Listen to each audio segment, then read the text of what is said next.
ನೀವು ನೋಡ್ತಾ ಇದ್ರ BBC ನ್ಯೂಸ್. ನಾನು ಸುಭಾಕರ್. ಕನ್ನಡ ನಾಡು, ಕಲೆ, ಸಂಸ್ಕೃತಿ ಇವೆಲ್ಲವೂ ಕೂಡ ನಮ್ಮ ಇತಿಹಾಸವನ್ನ ಸಾರ್ತಕ್ಕಂಥ ಒಂದು ಪ್ರತೀತಿ. ಈ ನಡುವೆ ಕನ್ನಡ ಸಾಹಿತ್ಯ ಪರಿಷತ್ ಅಂತಕ್ಕಂಥದ್ದು ಕೇವಲ ಒಂದು ಸಂಸ್ಥೆಯಲ್ಲ.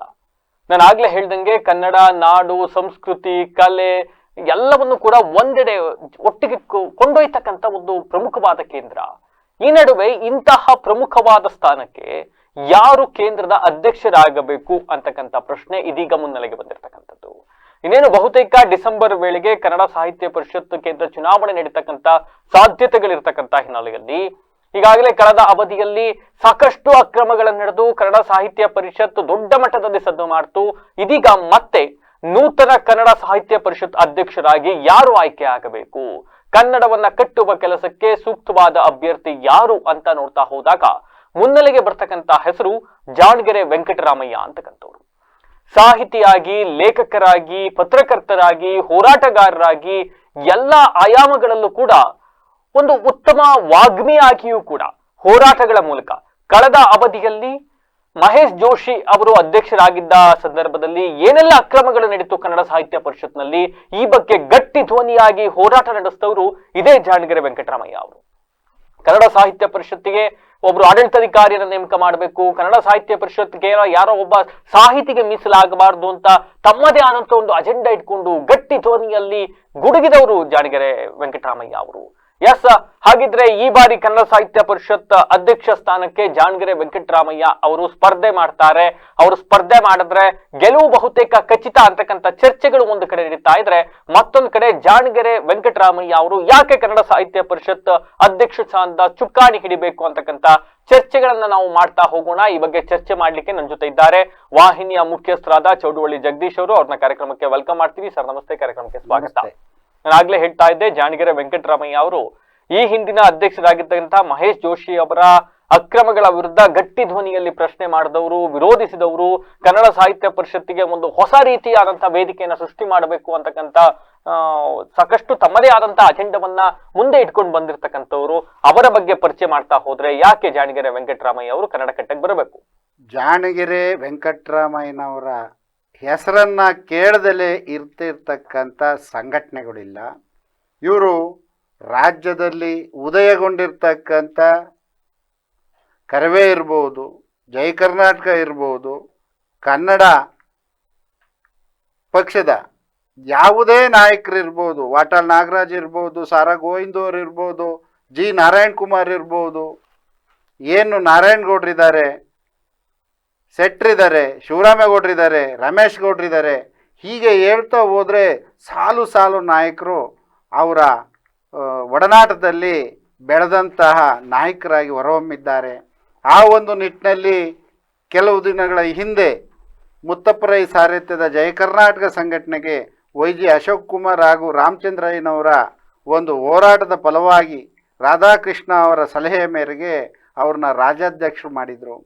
ಆ ಒಂದು ರಾಜ್ಯಾಧ್ಯಕ್ಷ ಸ್ಥಾನ ಅಲಂಕರಿಸಿದಂಥ ವೆಂಕಟರಾಮಯ್ಯನವರ ಹಳೆಯ ಶಿಷ್ಯಂದರೆಲ್ಲ ಇಡೀ ಬೆಂಗಳೂರಿನ ಮೂಲೆ ಮೂಲೆಯಲ್ಲಿದ್ದವರು ಅಲರ್ಟ್ ಆಗ್ತಾರೆ. ಸೊ ಕಾರಣ ಇಷ್ಟೇ, ವೆಂಕಟರಾಮಯ್ಯ ಅಂತಕ್ಕಂಥ ಒಂದು ಬೆಂಕಿ ಉಗುಳುವ ಹೋರಾಟದ ಮನೋಭಾವವನ್ನು ತುಂಬಿದಂತಹ ಗಟ್ಟಿಯ ಕನ್ನಡಿಗ. ಅವರು ಮೂಲತಃ ಪತ್ರಕರ್ತರಾಗಿ, ಸಾಹಿತಿಯಾಗಿ, ಕಾದಂಬರಿಕಾರರಾಗಿ, ಸಾಹಿತ್ಯ ಲೋಕದ ಒಂದು ಬರಹಗಾರರಾಗಿ, ಹುಟ್ಟು ಹೋರಾಟಗಾರರಾಗಿ ಕನ್ನಡದ ಒಂದು ಇಂಪನ್ನು ಕಂಪಾಗಿ ಚೆಲ್ಲಬಲ್ಲ ಅಂತಹ ಧೀಮಂತ ನಾಯಕ.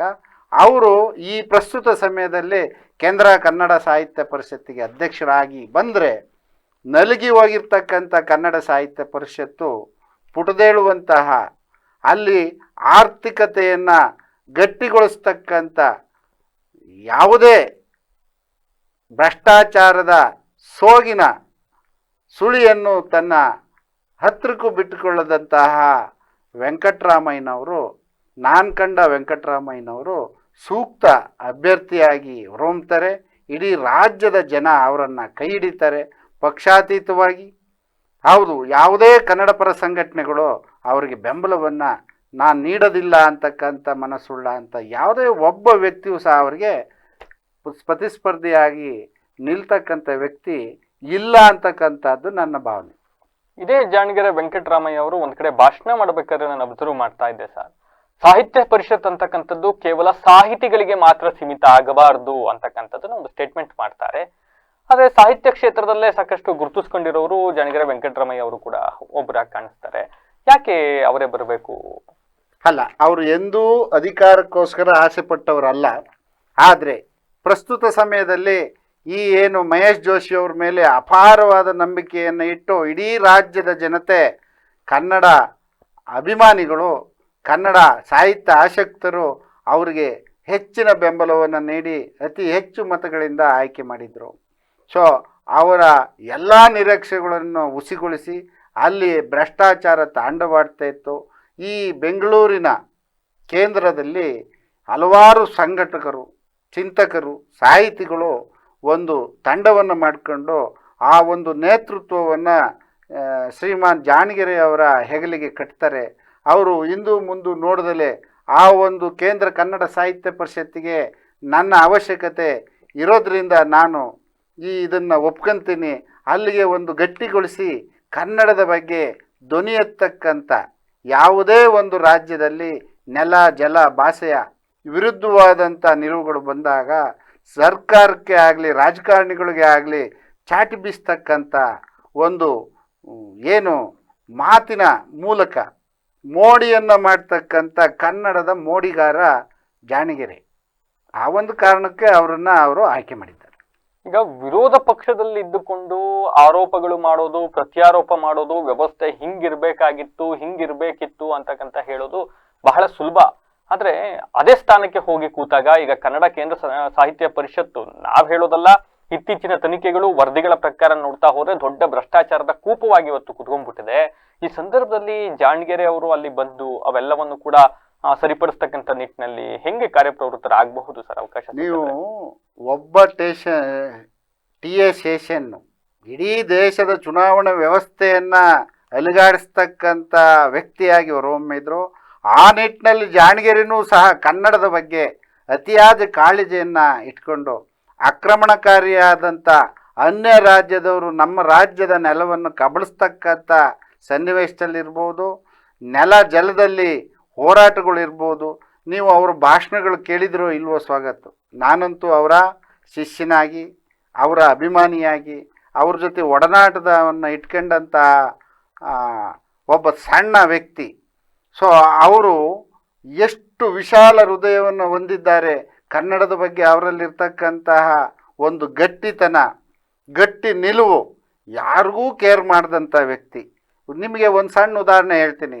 ಅಣ್ಣ ಮುತ್ತಪ್ಪರೆಯವರು ಸಾಹಿತ್ಯದಲ್ಲಿ ಜಯ ಕರ್ನಾಟಕಕ್ಕೆ ಬಂದಂಥ ಸಂದರ್ಭದಲ್ಲಿ ಅವ್ರು ಹಾಕಿದ ಕಂಡೀಷನ್ನು, ನೀವು ಯಾವುದೇ ಥರದ ನನ್ನ ಮೇಲೆ ಒತ್ತಡ ಹಾಕಿ ಯಾವುದೇ ಥರದ ಭಾಷಣ ಮಾಡ್ಸೋಕ್ಕೆ ಕೂಡ್ದು, ಜಲ ನೆಲ ಭಾಷೆಯ ವಿರುದ್ಧ ಯಾವುದಾರ ರಾಜ್ಯದ ವ್ಯಕ್ತಿಗಳು ನಮ್ಮ ರಾಜ್ಯದ ಒಂದು ಸಂಪತ್ತನ್ನು ಲೂಟಿ ಹೊಡೆಯೋದಾಗಲಿ, ಭಾಷೆಗೆ ತೊಡಕನ್ನು ಉಂಟು ಮಾಡೋದಾಗಲಿ ಮಾಡಿದರೆ ನನ್ನ ಉಪಸ್ಥಿತಿ ಅಲ್ಲಿ ಇರ್ತದೆ. ನಾನು ಮಾತಾಡ್ತಕ್ಕಂಥ ವಿಚಾರಗಳಲ್ಲಿ ತಲೆ ಹಾಕಬಾರ್ದು ಅಂತಕ್ಕಂಥ ಒಂದು ಗಟ್ಟಿತನವನ್ನು ಪ್ರದರ್ಶನ ಮಾಡಿ ಅವರು ಜಯ ಕರ್ನಾಟಕ ಸಂಘಟನೆಗೆ ಬಂದಿದ್ರು. ಯಾಕೆ ಸಂಘಟನೆ ಜಾಸ್ತಿ ದಿವಸ ಅಲ್ಲಿ ಏನಾಗಿತ್ತು ಅಂದರೆ, ಮುತ್ತಪ್ಪರೆ ಅವರ ಜಯ ಕರ್ನಾಟಕ ಸಂಘಟನೆಯಲ್ಲಿ ಏನು ದೊಡ್ಡ ದೊಡ್ಡ ನಗರಗಳಲ್ಲಿ ಬಂದಂತಹ ಲೀಡ್ರುಗಳು ಮಾಫಿಯಾ ಆಗಿತ್ತು. ಏನಂದರೆ ಲ್ಯಾಂಡ್ ಮಾಫಿಯಾದ ನಾಯಕರು ಮುತ್ತಪ್ಪರೆ ಅವರ ಒಂದು ಸ್ನೇಹವನ್ನು ಬೆಳೆಸಿದರೆ ನಾವು ಅಪಾರ ಹಣ ಗಳಿಸ್ಬೋದು, ಹೆಸರು ಮಾಡ್ಬೋದು, ನಮಗೆ ಯಾರೂ ತೊಂದರೆ ಕೊಡೋದಿಲ್ಲ ಅನ್ನೋ ನಿಟ್ಟಿನಲ್ಲಿ ಕೆಲವರು ಬಂದು ಸೇರ್ಕೊಂಡಿದ್ದ ಪರಿಣಾಮವಾಗಿ ಅದನ್ನು ಪ್ರತಿಭಟಿಸಿ ಇಂಥವರ ಮಧ್ಯೆ ನಾವು ಯಾವುದೇ ಹೋರಾಟವನ್ನು ಮಾಡಲಿಕ್ಕೆ ಆಗೋದಿಲ್ಲ ಅಂತೇಳಿ ಮುತ್ತಪ್ಪರೆ ಅವರಿಗೆ ಅವರು ಕರೆದು ಕೂಲಂಕುಷವಾಗಿ ಹೇಳಿ ಅವರ ಆ ಸಂಘಟನೆಯಿಂದ ವಿಮುಕ್ತಿಗೊಂಡು ಅವರು ಬರಹದ ಅವರ ಬುಕ್ಕುಗಳನ್ನು ಬರೆಯುವ ಮೂಲಕ ವೆಂಕಟರಾಮಯ್ಯನ ಅವರ ಚಿಂತನೆಯನ್ನು ಬರವಣಿಗೆಯ ಮೂಲಕ ಪುಸ್ತಕಗಳನ್ನ ತರುವ, ಕಾದಂಬರಿಗಳನ್ನ ಕಟ್ಟುವಂತಹ ಸಾಹಿತ್ಯವಾಗಿ ಬೆಳೀತಕ್ಕಂಥ ಮನಸ್ಸುಳ್ಳ ವ್ಯಕ್ತಿ ವೆಂಕಟರಾಮಯ್ಯನವರು ಯಥೇಚ್ಛವಾಗಿ ಸಾಹಿತ್ಯಿಕವಾಗಿ ಅವರು ಒತ್ತನ್ನು ಕೊಟ್ಟಂಥ ದಿನಗಳು ನಾವು ಕಂಡಿದ್ದೇವೆ. ಇನ್ನು ಜಾಣಗೆರೆ ಅವರ ಬಗ್ಗೆ ಇರ್ತಕ್ಕಂಥ ಪಾಸಿಟಿವ್ ಜೊತೆಗೆ ಸರ್, ಅವರ ಪ್ರತಿಯೊಂದನ್ನು ಕೂಡ ಪ್ರಶ್ನೆ ಮಾಡುವ ಮನೋಭಾವ, ಪ್ರತಿಯೊಂದನ್ನು ಕೂಡ ಗಟ್ಟಿ ಧ್ವನಿಯಲ್ಲಿ ಪ್ರಶ್ನೆ ಮಾಡಿ ನೀವಾಗ್ಲೇ ಹೇಳಿದಂತೆ ಬೆಂಕಿ ಉಗುಳುವಂತೆ ಮಾತನಾಡ್ತಕ್ಕಂಥ ಪರಿಸ್ಥಿತಿಗಳು, ಈ ಒಂದು ಅಧ್ಯಕ್ಷ ಸ್ಥಾನಕ್ಕೆ ಕೂತಾಗ ಎಲ್ಲವನ್ನೂ ಸಮನ್ವಯದಿಂದ ತೆಗೆದುಕೊಂಡು ಹೋಗ್ಬೇಕಾದಂತ ಅನಿವಾರ್ಯತೆ ಎದುರಾಗ್ಬಿಡುತ್ತೆ. ಎಲ್ಲವನ್ನೂ ಕೂಡ ಸಮಚಿತ್ತದಲ್ಲಿ ತಗೊಂಡು ಹೋಗ್ಬೇಕಾದಂತ ಅನಿವಾರ್ಯತೆ ಎದುರಾಗುತ್ತೆ. ಈ ಜಾಣಗೆರೆ ಅವರ ಅಗ್ರೆಸಿವ್ನೆಸ್ ಎಲ್ಲ ಒಂದ್ ಕಡೆ ಅವರಿಗೆ ಮುಳುವಾಗುವ ಸಾಧ್ಯತೆ ಇರಬಹುದಾ? ಈ ತರದೊಂದು ಚರ್ಚೆ ನಡೀತಾ ಇಲ್ಲ ಇಲ್ಲ ಇಲ್ಲ ಅವರು ಸಂಘಟಕರೂ ಹೌದು, ಸಂಘಟಾತ್ಮಕವಾಗಿ ಚಾಟಿ ಬೀಳ್ತಕ್ಕಂಥ ಮನಸ್ಸುಳ್ಳವರು ಹೌದು. ಅದೇ ರೀತಿ ಸರ್ಕಾರ ಸವಲತ್ತು ವಂಚಿತ ಬಡವರ ವಿರುದ್ಧ ಧ್ವನಿ ಎತ್ತುವಂಥ ರಾಜ್ಯದ ಏಕೈಕ ಹೋರಾಟಗಾರ ಅನ್ನೋದರಲ್ಲಿ ಎರಡು ಮಾತಿಲ್ಲ. ಇವರ ಕೈ ಕೆಳಗೆ ಸಾವಿರಾರು ಲಕ್ಷಾಂತರ ಕಾರ್ಯಕರ್ತರು, ಕನ್ನಡದ ಕಂದಮ್ಮಗಳು ಅವರ ಗರಡಿಯಲ್ಲಿ ಬೆಳೆದಿದ್ದಾರೆ. ಅಂತಹವರಲ್ಲಿ ಪ್ರಮುಖರು BN ಜಗದೀಶ್ ಇರ್ಬೋದು, KN ಜಗದೀಶ್ ಇರ್ಬೋದು, ರಮೇಶ್ ಗೌಡ್ರು ಇರ್ಬೋದು, ನಾರಾಯಣಗೌಡರು, ಶಿವರಾಮೇಗೌಡರು, ಅದೇ ರೀತಿ ನಮ್ಮ ನಾರಾಯಣಗೌಡರು ಕರವೇ, ಇವರು ಎಲ್ಲರ ಸಮಾಗಮ ಜಾಣಗೆರೆಯವರಲ್ಲಿ ಇದೆ. ಆದ್ದರಿಂದ ಕನ್ನಡ ಪರ ಸಂಘಟನೆಗಳು ಮನಸ್ಸು ಮಾಡಿದರೆ ಇಡೀ ರಾಜ್ಯದ ಮೂಲೆ ಮೂಲೆ ಗಡಿ ಪ್ರದೇಶದಿಂದ ಅವರಿಗೆ ಬೆಂಬಲವನ್ನು ಕೊಡುವ ಮೂಲಕ ರಾಜ್ಯ ಕನ್ನಡ ಸಾಹಿತ್ಯ ಪರಿಷತ್ತಿಗೆ ಒಂದು ಶಕ್ತಿಯನ್ನು ತುಂಬ್ತಾರೆ. ಇವರು ಇಡೀ ವಯಸ್ಸಿನಲ್ಲೂ ಸಹ ಅವರ ಅದಮ್ಯ ಚೇತನ ಕಡಿಮೆ ಆಗಿಲ್ಲ. ಅವರು ಹೋರಾಟದ ಒಂದು ಮನಸ್ಥಿತಿಯನ್ನು ನೋಡಿದಂಥ ಜನಕ್ಕೆ ಅಷ್ಟೇ ಗೊತ್ತು. ಅವರ ಭಾಷಣವನ್ನು ಕೇಳಿದಾಗ ರೋಮಗಳು ನಿಂತ್ಕೊಳ್ತಾ ಇರ್ತಾಯಿದ್ದು. ಆ ಥರ ಸಂಘಟನೆ ಮಾಡುವ ಮೂಲಕ ಏನು ಸರ್ಕಾರದ ಸವಲತ್ತುಗಳು ಸಿಗದೇ ಇದ್ದಂಥ ಸಂದರ್ಭದಲ್ಲಿ ಅವರು ಮಾತಾಡ್ತಕ್ಕಂಥ ಆ ಭಾಷಣಗಳನ್ನು ಕೇಳಿದರೆ ರೋಮಾಂಚನಗೊಳ್ತಾ ಇತ್ತು. ಆ ಒಂದು ಭಾಷಣದ ಒಂದು ಜಲಕ್ಕಿಂದ ಸರ್ಕಾರದ ಮಂತ್ರಿಗಳು ಗಡಗಡಗಡ ಅಂತ ನಡುಗ್ತಾ ಇದ್ದರು. ಅಂಥ ದಿನಗಳು ಕನ್ನಡ ಸಾಹಿತ್ಯ ಪರಿಷತ್ತಿಂದ ಹೊರಹೊಮ್ಮದೇ ಆದರೆ ಅವರು ಯಾವುದೇ ಮುಖ್ಯಮಂತ್ರಿಗೆ ಕಡಿಮೆ ಇಲ್ಲದ ರೀತಿ ಕೆಲಸ ಮಾಡ್ತಾರೆ, ಈ ನಾಡನ್ನು ಕಟ್ತಾರೆ ಅಂತಕ್ಕಂಥದ್ದು ಹಲವಾರು ಲಕ್ಷಾಂತರ ಕನ್ನಡ ಕೋರರು ಕಾಯ್ತಾ ಇದ್ದಾರೆ. ಈಗ ಜಾಣಗೆರೆ ಅವರು ಈಗಾಗಲೇ ಪತ್ರಿಕಾಗೋಷ್ಠಿಯಲ್ಲಿ ಹೇಳ್ಕೊಂಡಿದ್ದಾರೆ, ನಾನು ಕನ್ನಡ ಸಾಹಿತ್ಯ ಪರಿಷತ್ತನ್ನ ಒಂದಿಷ್ಟು ತಮ್ಮದೇ ಚಿಂತನೆಗಳ ಮೂಲಕ ಕೊಂಡೊಯ್ಯೋದಕ್ಕೋಸ್ಕರ ನಾನು ಅನಿವಾರ್ಯವಾಗಿ ಈ ಬಾರಿ ಸ್ಪರ್ಧೆ ಮಾಡಬೇಕಾಗತ್ತೆ ಅಂತಕ್ಕಂಥ ಒಂದು ಸ್ಟೇಟ್ಮೆಂಟ್ ಅನ್ನ ಈಗ ಆಲ್ರೆಡಿ ಕೊಟ್ಟಿದ್ದಾರೆ ಸರ್. ಈಗ ಯಾವ ರೀತಿ ರೆಸ್ಪಾನ್ಸ್ ಸಿಗ್ತಾ ಇದೆ ಇಡೀ ರಾಜ್ಯಾದ್ಯಂತ ಜಾಣಗೆರೆ ಅವರ ಪರವಾಗಿ? ನೋಡಿ, ಅವ್ರ ಹೆಸರು ಕೇಳಿದ ತಕ್ಷಣ ನಮ್ಮ ಜಿಲ್ಲೆಯಲ್ಲೂ ಅವ್ರ ಶಿಷ್ಯಂದರು ಭಾಳಷ್ಟು ಇದೆ. ಉದಯರಿರ್ಬೋದು, ಮಾಜಿ ನಮ್ಮ ಪತ್ರಕರ್ತ ಅಧ್ಯಕ್ಷರಾದಂಥ KH ವೇಣುಕುಮಾರ್ ಇರ್ಬೋದು, ಕೆಂಚೇಗೌಡರು ಇರ್ಬೋದು, ಮದನ್ ಗೌಡ್ರು ಇರ್ಬೋದು, ಎಲ್ಲರೂ ಸಹ ಅವರಿಗೆ ಬೆಂಬಲವನ್ನು ಕೊಡ್ತಾರೆ. ನಮ್ಮ ಹಾಸನ ಜಿಲ್ಲೆಯಿಂದ ಹೋಗ್ತಕ್ಕಂಥ ಸಂದೇಶ ಇಡೀ ರಾಜ್ಯಕ್ಕೆ ಮಾದರಿ ಆಗಬೇಕು. ಅದರಲ್ಲೂ ನಮ್ಮ ರಾಜ್ಯಾಧ್ಯಕ್ಷರಾದಂತಹ ತಗಡೂರು ಸಹ ಈ ಒಂದು ಜಾಣಗೆರೆಯವರ ಬೆಂಬಲವಾಗಿ ನಿಲ್ತಾರೆ ಅಂತಕ್ಕಂಥ ಮನಸ್ಥಿತಿ ಇದೆ. ಆ ಒಂದು ನಿಟ್ಟಿನಲ್ಲಿ ಇಡೀ ಬೆಂಗಳೂರಿನ ಏನು ನಮ್ಮ ರಾಜಧಾನಿ ಬೆಂಗಳೂರಿದೆ, ಬೆಂಗಳೂರಿಂದ ಬೆಳಗಾಂವರೆಗೆ, ಬೆಳಗಾಮಿಂದ ಮಂಗಳೂರವರೆಗೆ, ಮಂಗಳೂರಿಂದ ಕಾರವಾರದವರೆಗೆ, ಅಲ್ಲಿಂದ ಆಂಧ್ರ ಬಾರ್ಡ್ರು, ನೀವು ಯಾವುದೇ ಕೋಲಾರದ ಬಾರ್ಡ್ರಿಗೆ ಹೋದರೂ ಸಹ ಜಾಣಗೆರೆಯ ಹೆಸರನ್ನು ಕೇಳದಲೇ ಇರತಕ್ಕಂಥ ಕನ್ನಡ ಪರ ಸಂಘಟನೆಗಳು ಇಲ್ಲ.